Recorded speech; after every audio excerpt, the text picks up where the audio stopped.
इतना ही नहीं, आदरणीय अध्यक्ष जी, जब पायलट अभिनंदन पकड़े गए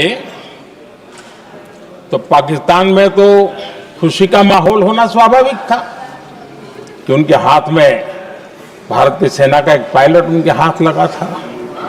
लेकिन यहां पर भी कुछ लोग थे जो कानों कानों में कह रहे थे, अब मोदी फंसा, अब अभिनंदन वहां है, मोदी ला करके दिखा दे, अब देखते हैं मोदी क्या करता है। आज डंके की चोट पर अभिनंदन वापिस आएगा।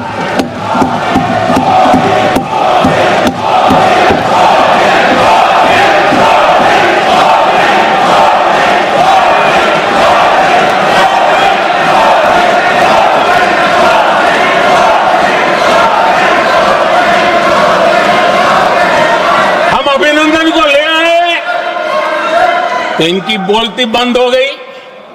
इनको लगा यार कि नसीब वाला आदमी है, हमारा हथियार हाथ से निकल गया। आदरणीय अध्यक्ष जी, पहलगाम हमले के बाद हमारा बीएसएफ का एक जवान पाकिस्तान के कब्जे में गया तो फिर इनको लगा वाह, बड़ा मुद्दा हाथ में आ गया है, अब मोदी फंस जाएगा। अब तो मोदी की फजीयत जरूर होगी और उनकी इकोसिस्टम ने सोशल मीडिया में बहुत सारी कथाएं वायरल की कि ये बीएसएफ के जवान का क्या होगा, उसके परिवार का क्या होगा, ये वापस आएगा, कब आएगा, कैसे आएगा, न जाने क्या क्या चला दिया। आदरणीय अध्यक्ष जी, बीएसएफ का वो जवान भी आन बान शान के साथ वापस आया।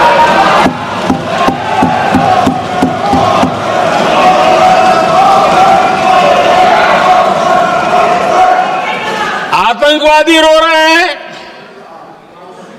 आतंकवादियों के आका रो रहे हैं और उनको रोते देखकर यहां भी कुछ लोग रो रहे हैं।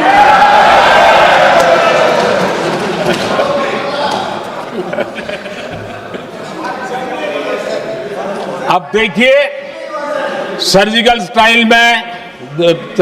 स्ट्राइक चल रही थी, उसके बाद उन्होंने एक खेल खेलने की कोशिश की, बात जमी नहीं। एयर स्ट्राइक हुई तो दूसरा खेल खेलने की कोशिश की, वो भी जमी नहीं। जब ये ऑपरेशन सिंदूर हुआ तो उन्होंने नया पैंतरा शुरू किया। और क्या शुरू किया? रोक क्यों दिया? पहले तो मानने को तैयार नहीं थे कि मुक्त करते, अब कहते रोक क्यों दिया। वाह रे बयान बहादुरों।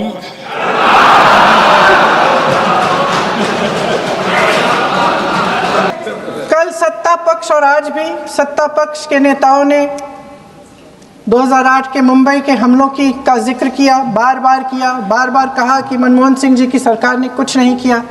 ये तो जानकारी होगी ना कि उसी समय जब वो आतंकवादी हमला चल रहा था तभी उन आतंकवादियों को मार डाला था, एक बचा था और उसको भी फांसी दे दी थी 2012 में। महाराष्ट्र के मुख्यमंत्री ने इस्तीफा दिया, देश के गृह मंत्री ने जिम्मेदारी लेकर इस्तीफा दिया।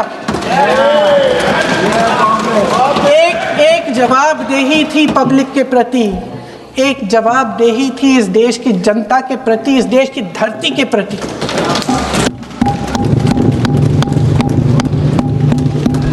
राजनाथ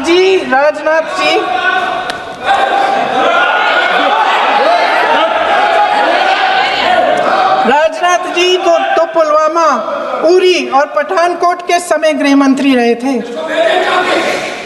आज वे रक्षा मंत्री हैं और हमारे गृह मंत्री महोदय श्री अमित शाह जी के नाक के नीचे पूरा मणिपुर जल गया। दिल्ली में दंगे हुए, पहलगाम में हमला हुआ, और आज भी वे उसी पद पर बैठे हैं। क्यों? अध्यक्ष महोदय, बमबारी से अखबारों के हेडलाइन बनते हैं, मगर कहानी सुरक्षा में की चूक में भी है। आज देश खोखले भाषण नहीं सुनना चाहता, देश जवाब चाहता है, तसल्ली चाहता है कि सच उससे छिपाया नहीं जाएगा। देश जानना चाहता है कि उस दिन अप्रैल 22, 2025 को क्या हुआ और क्यों हुआ। मेरी माँ के आंसू की बात किए, मैं इसका जवाब देना चाहती हूँ। मेरी माँ के आंसू तब गिरे जब उनके पति को आतंकवादियों ने शहीद किया,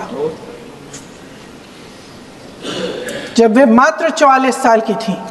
और आज अगर मैं इस सदन में खड़ी हूँ और उन 26 लोगों की बात कर रही हूँ, मैं इसलिए कर रही हूँ क्योंकि मैं उनका दर्द जानती हूँ, महसूस करती हूँ।